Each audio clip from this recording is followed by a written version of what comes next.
There's a number carved in 3 places simultaneously, on the walls of the Temple of Dendera in Egypt, in the hidden chambers beneath the Sphinx, and in the Book of Revelation, written 3,000 years later. 144,000. Archaeologists say it's coincidence. Theologians say it's prophecy. But initiates have always known it's something far deeper. It's a frequency, not a count of people.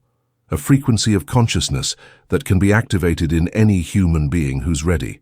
And you didn't arrive at this video by accident.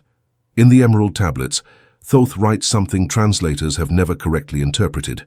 When the harmonics return to the sacred number, the earth will remember how to sing again. What sacred number? $144,000. But not in the way you think. I'm going to reveal something that's never been said publicly. The number 144,000 doesn't appear for the first time in John's revelation. It appears millennia before, encoded in the sacred mathematics of the pyramids. The Great Pyramid of Giza had 144,000 original casing stones on its external surface, not 143,000, not 145,000. Exactly 144,000 blocks of polished white limestone that, when intact, made the pyramid shine like a beacon of light visible for hundreds of miles. Coincidence? Thoth didn't believe in coincidences, he believed in resonance. Here's what the mystery schools have always known. 144,000 hours is not a quantity of people randomly chosen by God to go to heaven. It's the harmonic number necessary for humanity's collective consciousness to reach critical mass of transformation. It's the frequency that activates what Thoth called the unified field of remembrance. When 144,000 human beings on any planet reach a specific state of consciousness simultaneously, something happens. The morphogenetic field of the entire species shifts. Not gradually, instantaneously. Dr. Rupert Sheldrake documented something fascinating in his studies on morphic fields. When a certain number of individuals in a species learns a new behavior, suddenly the entire species has access to that knowledge, independent of physical contact. He called this morphic resonance. The exact number varies by species, but there's always a tipping point. For humanity, according to Hermetic calculations based on golden ratio and sacred geometry, that number is 144,000, not 144,000 out of 8 billion total. 144,000 vibrating at the same frequency simultaneously. But what frequency is this? Thoth encoded it in a symbol that appears in every Egyptian temple, but which Egyptologists mistakenly interpret as simply symbol of life. The Ankh. The Ankh is not just a symbol, it's an instruction diagram. The upper loop represents the pineal gland. The horizontal bar represents balance between brain hemispheres. The vertical staff represents the spine, the channel through which energy rises. And when these 3 parts are perfectly aligned and activated, you enter a state of consciousness Thoth called Ankh-Ra, alive in the light. This is the state of the 144,000. It's not about religion.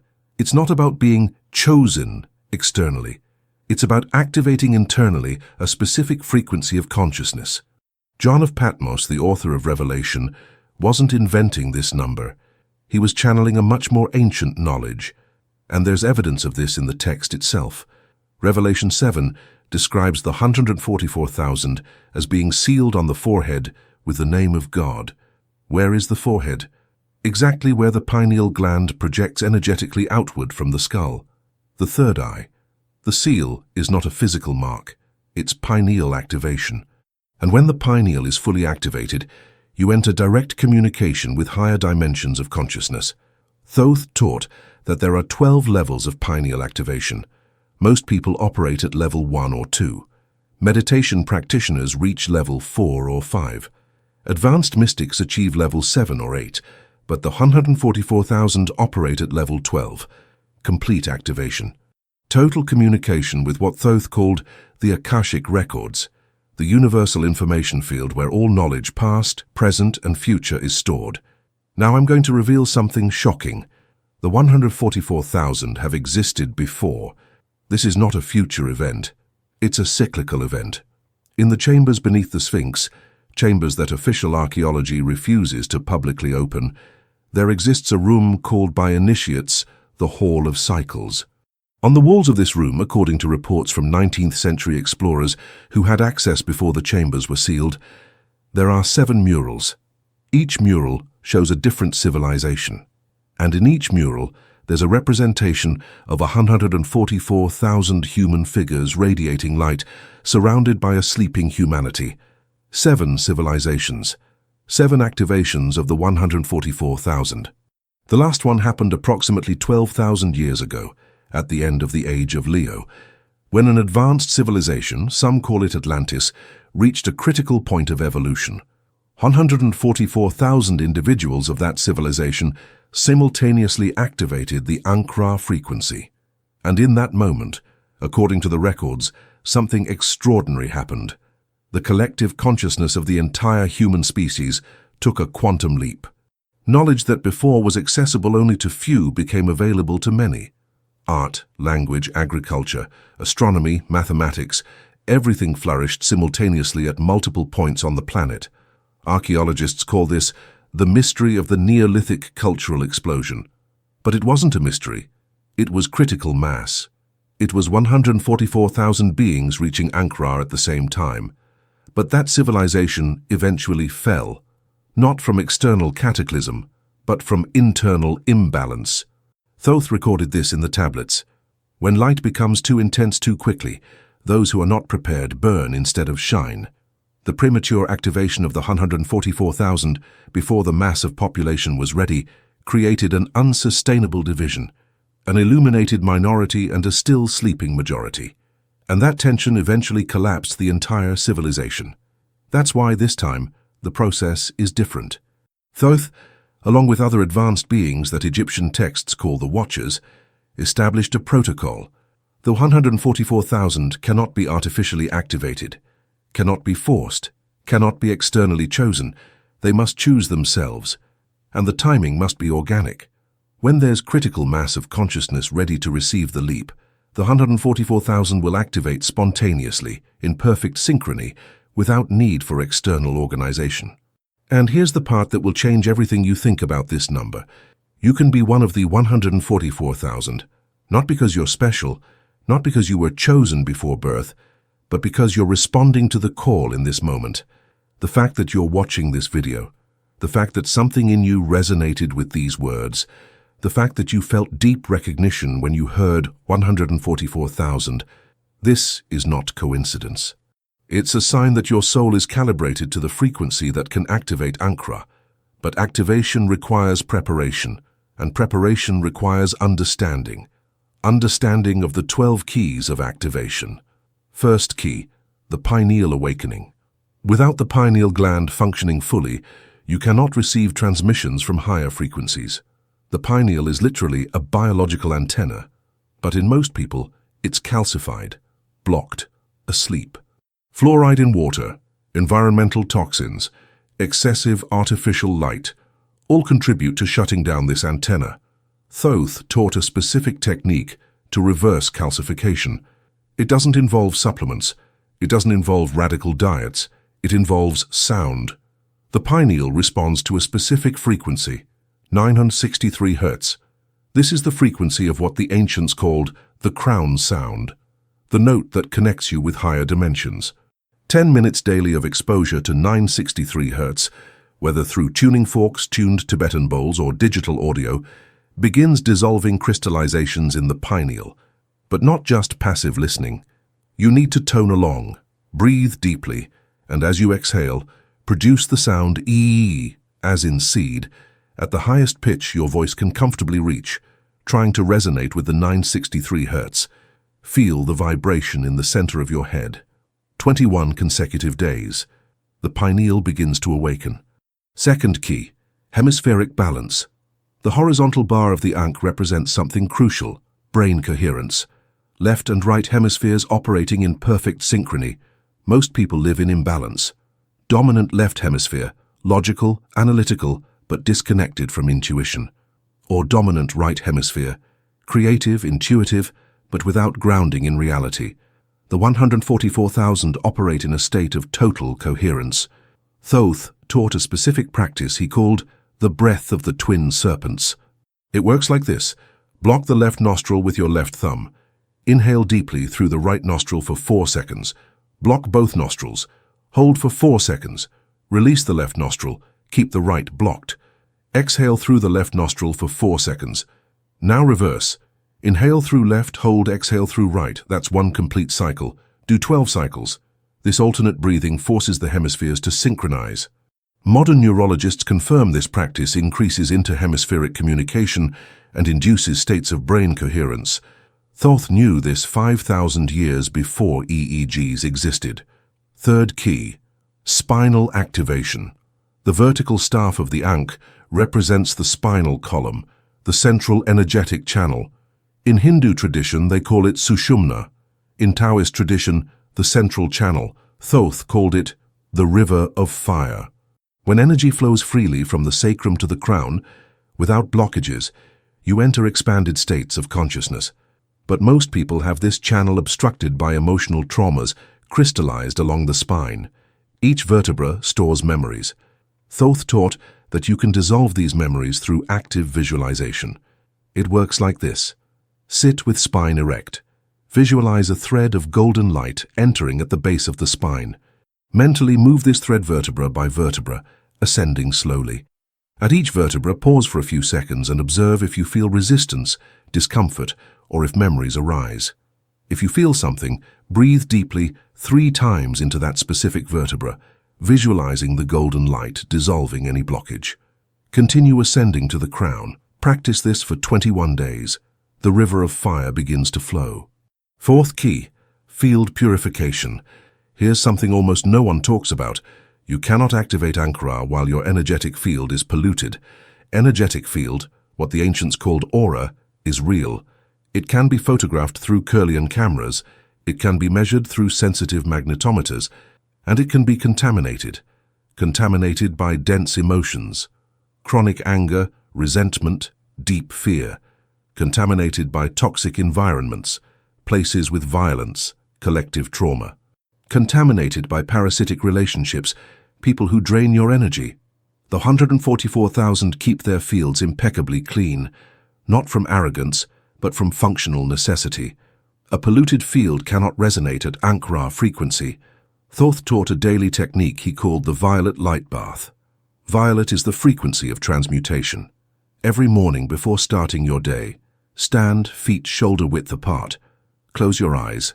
Visualize a rain of violet light descending over you, starting above your head.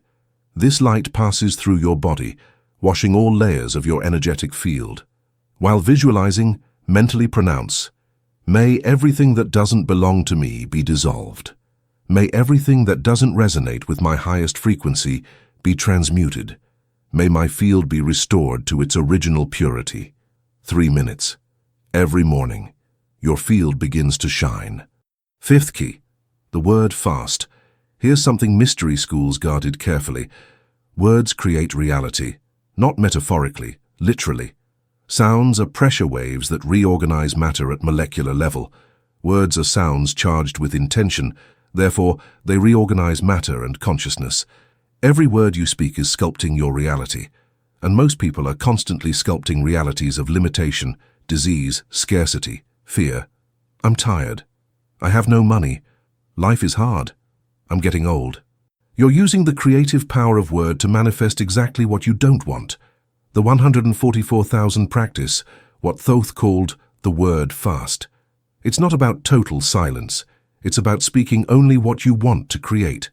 For 40 days, sacred number of deep transformation, you commit to eliminating words of complaint, words of limitation, words of judgment, words of fear, and replacing with words of affirmation, words of possibility, words of gratitude, words of love. Seems simple.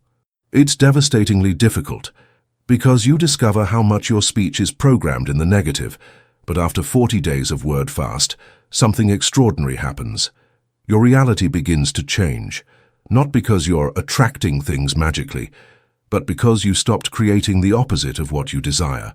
Sixth key, sacred solitude. John describes the 144,000 as those who were not defiled with women, for they are virgins.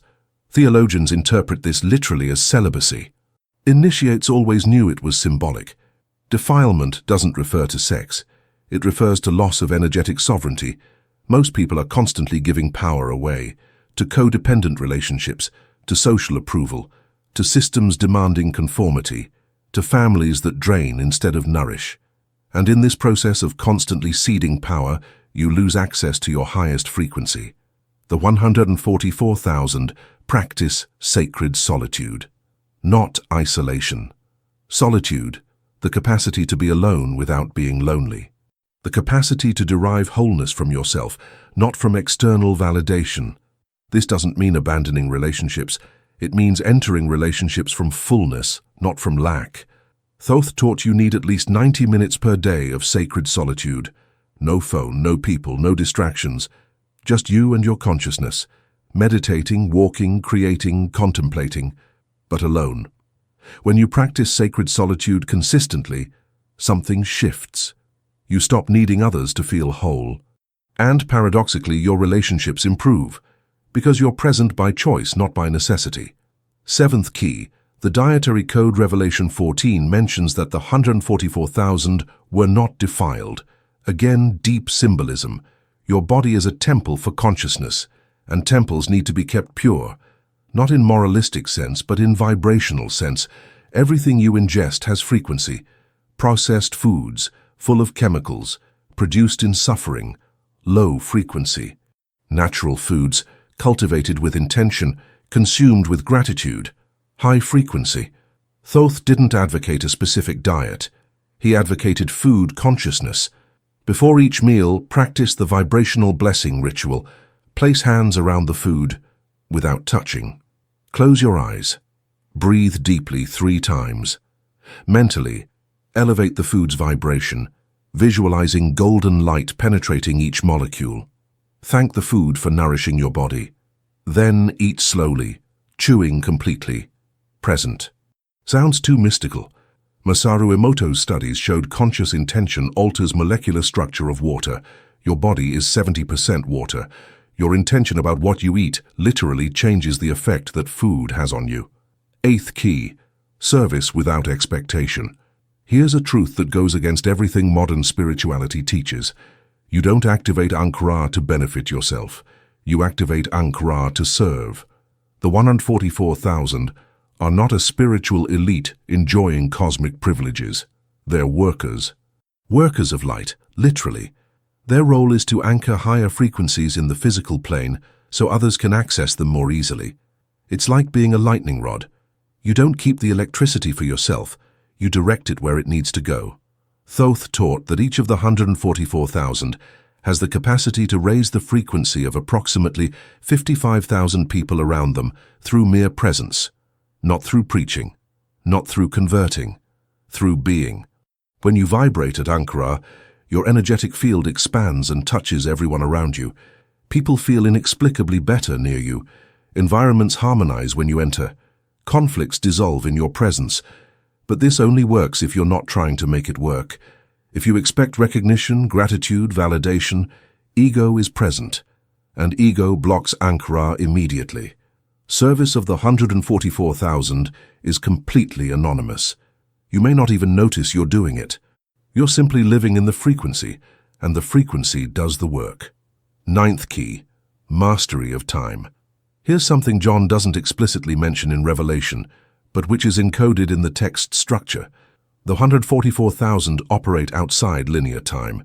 What does this mean practically? It means you stop being victim of temporal circumstances. Stop saying, "I don't have time." Stop feeling like you're racing against the clock. Stop aging the same way others age. Thoth taught that time is perception, not objective reality, and perception can be altered through consciousness expansion. The more conscious you are, the more time you experience. Think about how time seemed to pass when you were a child. A summer day lasted forever. Now years pass in a blink. The difference isn't objective time, it's the level of presence. Children are completely present, therefore experience more. Adults are on autopilot, therefore experience less. The 144,000 recover childlike presence, and when you're fully present, you have all the time in the world. Practice the eternal moment exercise. Once per day, choose 5 minutes. During these 5 minutes, do just one thing, Walk, wash dishes, observe a tree, but do it with 100% attention, without thinking about the past, without planning the future, just being completely there. After 21 days, you'll notice you have more time than before, not because you gained extra hours, but because you're living each moment fully instead of passing through them asleep. 10th key. Death of the false ego. In the Emerald Tablets, Thoth writes, "He who knows himself knows the gods. He who knows the gods but not himself knows only illusions."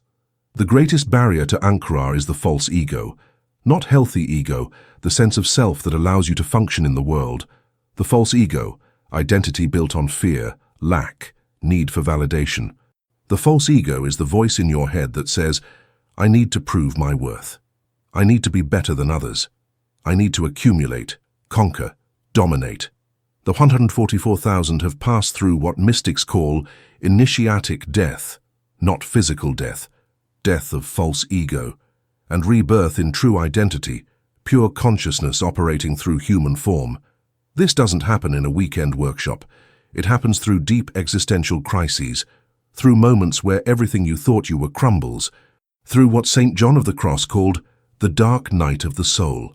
You cannot force this, but you can open to it, through daily practice of asking, "Who am I beyond this story I tell about myself?" and having courage to sit in the void that question creates. 11th key. Reconnection with Earth.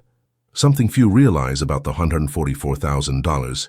They're not spiritual beings disconnected from the physical. They're fully embodied beings.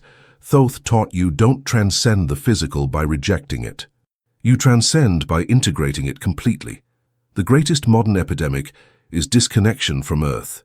People live in boxes, houses, move in boxes, cars, work in boxes, offices. Feet never touch soil.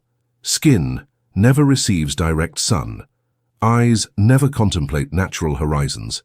And in this disconnection you lose grounding, lose the ability to process intense frequencies, lose the earthing that allows spiritual currents to circulate without burning you. The 144,000 practice telluric communion daily, at least 20 minutes per day, barefoot, in direct contact with earth, grass, sand, stone. Not walking distracted with headphones, but present, feeling the texture under feet, conscious of electron exchange between your body and earth. Scientists call this grounding or earthing, and have already documented immense benefits: inflammation reduction, sleep improvement, cortisol, normalization, energy increase. But Thoth knew something deeper. Earth is a conscious being, and when you connect with it intentionally, it shares frequencies of healing and stability. The 144,000 are not just connected to cosmos, they're bridges between heaven and earth. 12th key. The Secret Song Revelation 14 says, "The 144,000 sing a new song that no one else can learn." This confused theologians for 2,000 years. What song is this? Why can only they learn it? Initiates always knew, it's not a song with lyrics, it's a soul frequency. Each human being has a unique note in the cosmic symphony, a frequency only you can emit. When you discover this frequency and express it fully, you're singing the song no one else can learn, because it's exclusively yours. Thoth taught a practice to discover your soul frequency. It's called the search for the true tone. It works like this. Sit in silence. Breathe deeply until completely relaxed. Then, without thinking, let a sound emerge from you. It might be an ah, an oh, an mmm. Don't force. Let it come naturally. This sound will sound strange at first. Maybe off-key, irregular, but keep emitting, adjusting slightly until you find a tone that resonates deeply in your chest. When you find it, you'll know. You'll feel as if every cell in your body is vibrating in harmony. This is your true tone. Practice intoning it for 3 minutes every day. You're literally tuning your soul frequency. And when 144,000 people are intoning their true tones simultaneously, even separated geographically, the frequencies will interweave into a symphony that will change planetary consciousness entirely. Now the critical question, when will this happen? When will the 144,000 activate simultaneously? Here's the truth few comprehend. It's already happening. It's not a future event scheduled for a specific date. It's a gradual process that began decades ago and is accelerating exponentially. Each year more people awaken, more people feel the call, more people begin practicing the 12 keys.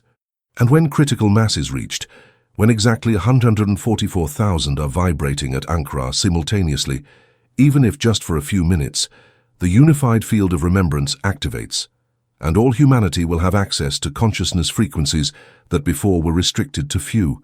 Doesn't mean everyone will awaken instantly, means the possibility of awakening becomes exponentially easier for everyone, like opening a locked door. Once open, anyone can pass through. Thoth carved a prophecy on the walls of the Chamber of Cycles. When the harmonics return for the 8th time, there will be no 9th, for humanity will have learned to keep the door permanently open. We're in the 8th cycle, the final cycle. This time it won't collapse like the 7 previous times. This time we're prepared. And you who have arrived here, who read each word with growing attention, who felt something moving inside your chest, you are one of the harmonics. You don't need external confirmation. You don't need a guru saying you're special. You recognize, and recognition is everything. For the next 40 days, choose 3 of the 12 keys, just 3. Don't try to do all at once. Choose the ones that resonate most, and practice with absolute dedication. After 40 days, come here and simply write, I recognize. Don't explain, don't justify, just register. Because when 144,000 people write, I recognize, whether in this video, in their hearts or in their actions, the field activates. Thoth is watching, not as external judge, but as the highest part of yourself that never forgot who you are. Welcome back, Harmonic. The frequency has been waiting for you.